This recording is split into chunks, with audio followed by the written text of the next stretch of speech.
Y'all, we are in danger.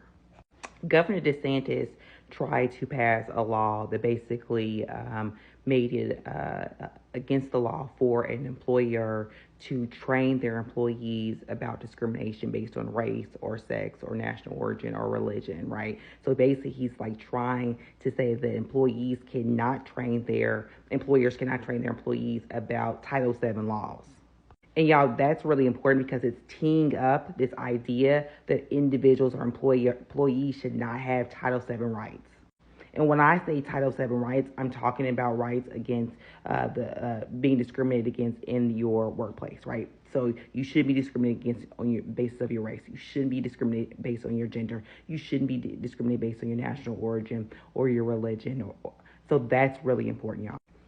Now, granted, thank God that I believe it was one of the circuits that Florida did basically said, hey, this law is actually a violation of the First Amendment. But you all, what's important about this law that he tried to pass is this is what the Republican Party, I'm going to say the Republican Party, is teeing up and is moving towards. And this really shouldn't become as a surprise, right? Because we see what happened to Roe v. Wade, right? Roe v. Wade was the law of the land. And right now, Title VII, ADA, right? The ADEA, these are the laws of the land, but they're trying to roll back those laws. And so we got to become really vigilant about, one, who we are voting for, and two, why we are voting for those individuals. And again, a lot of times I see is people are like, oh, I'm okay with abolishing those laws.